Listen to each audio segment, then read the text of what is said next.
curse of the pharaohs or the mummy's curse is a curse alleged to be cast upon anyone who disturbs the mummy of an ancient Egyptian, especially a pharaoh. This curse, which does not differentiate between thieves and archaeologists, is claimed to cause bad luck, illness, or death. Since the mid-20th century, many authors and documentaries have argued that the curse is real in the sense of having scientifically explicable causes such as bacteria or radiation.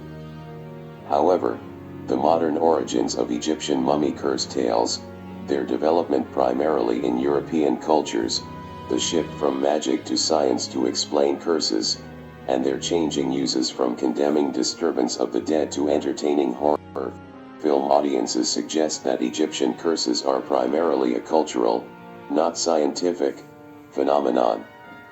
There are occasional instances of genuine ancient curses appearing inside or on the facade of a tomb, as in the case of the mastaba of Tutankhamun of the 6th dynasty at Saqqara. These appear to be directed towards the Ka priests to protect the tomb carefully and preserve its ritual purity rather than as a warning for potential robbers. There had been stories of curses going back to the 19th century, but they multiplied after Howard Carter's discovery of the tomb of Tutankhamun. Despite popular misconceptions, no curse was found inscribed in the pharaoh's tomb. The evidence for curses relating to Tutankhamun is considered to be so meager that Donald B. Redford viewed it as unadulterated claptrap. Curses relating to tombs are extremely rare, possibly because the idea of such desecration was unthinkable and even dangerous to record in writing.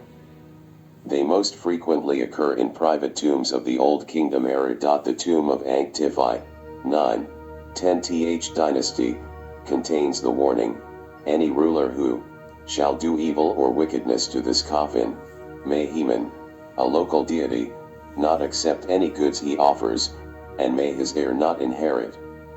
The tomb of Tutankhamun, 6th dynasty, contains an inscription, "As for all men who shall enter this my tomb, impure, there will be judgment, an end shall be made for him. I shall seize his neck like a bird. I shall cast the fear of myself into him." Curses after the Old Kingdom era are less common though more severe, sometimes invoking the ire of Thoth or the destruction of Sekhmet. Zahi Hawass quotes an example of a curse, "Cursed be those who disturb the rest of a pharaoh. They that shall break the seal of this tomb shall meet death by a disease that no doctor can diagnose." The statue of Anubis figure which guarded the entrance to Tutankhamun's treasury room. The belief in a curse was brought to many people's attention due to the deaths of a few members of Howard Carter's team and other prominent visitors to the tomb shortly thereafter. Carter's team opened the tomb of Tutankhamun, KV 62, in 1922, launching the modern era of Egyptology. The famous Egyptologist James Henry Breasted worked with Carter soon after the first opening of the tomb. He reported how Carter sent a messenger on an errand to his house. On approaching his home, the messenger thought he heard a faint, almost human cry. Upon reaching the entrance, he saw the birdcage occupied by a cobra, the symbol of the Egyptian monarchy. Carter's canary had died in its mouth, and this fueled local rumors of a curse. Arthur Weigel, a previous Inspector General of Antiquities to the Egyptian government, reported that this was interpreted as Carter's house being broken into by the royal cobra, the same as that worn on the king's head to strike enemies, see Urias, on the very day the king's tomb was being broken into. An account of the incident was reported by the New York Times on December 22, 1922. The first of the deaths was that of Lord Carnarvon, who financed the excavation. He had been bitten by a mosquito, and later slashed the bite accidentally while shaving. It became infected, and that resulted in blood poisoning. 2 weeks before Carnarvon died, Marie Corelli wrote an imaginative letter that was published in the New York World magazine, in which she quoted an obscure book that confidently asserted that dire punishment would follow any intrusion into a sealed tomb. A media frenzy followed, with reports that a curse had been found in the king's tomb, though this was untrue. The superstitious Benito Mussolini, who had once accepted an Egyptian mummy as a gift, ordered its immediate removal from the Palazzo Chigi. The death of Lord Carnarvon 6 weeks after the opening of Tutankhamun's tomb resulted in many curse stories in the press. Sir Arthur Conan Doyle, creator of Sherlock Holmes, suggested that Lord Carnarvon's death had been caused by elementals created by Tutankhamun's priests to guard the royal tomb, and this further fueled the media interest. Arthur Weigall reported that 6 weeks before Carnarvon's death, he had watched the Earl laughing and joking as he entered the king's tomb and said to a nearby reporter, "H.B. Morton, I give him 6 weeks to live."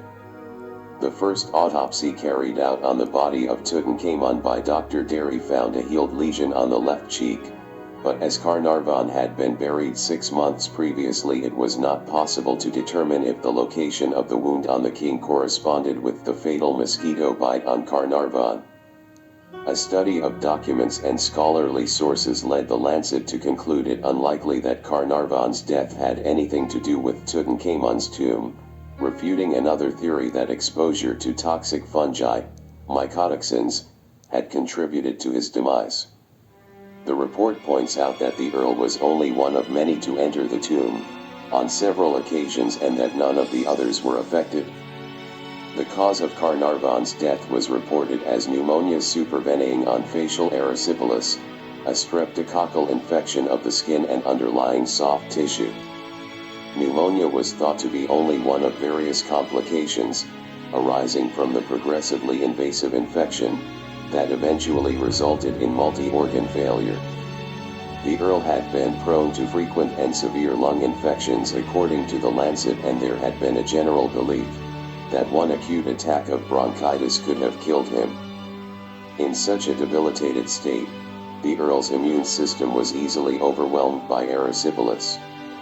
In 1925, the anthropologist Henry Field, accompanied by Breasted, visited the tomb and recalled the kindness and friendliness of Carter. He also reported how a paperweight given to Carter's friend Sir Bruce Ingram was composed of a mummified hand with its wrist adorned with a scarab bracelet marked with, "Cursed be he who moves my body. To him shall come fire, water, and pestilence." Soon after receiving the gift, Ingram's house burned down, followed by a flood when it was rebuilt. Howard Carter was entirely skeptical of such curses, dismissing them as tommy rot and commenting that the sentiment of the Egyptologist is not one of fear, but of respect and awe, entirely opposed to foolish superstitions. In May 1926 he reported in his diary a sighting of a jackal of the same type as Anubis, the guardian of the dead, for the first time in over 35 years of working in the desert, although he did not attribute this to supernatural causes. Skeptics have pointed out that many others who visited the tomb or helped to discover it lived long and healthy lives.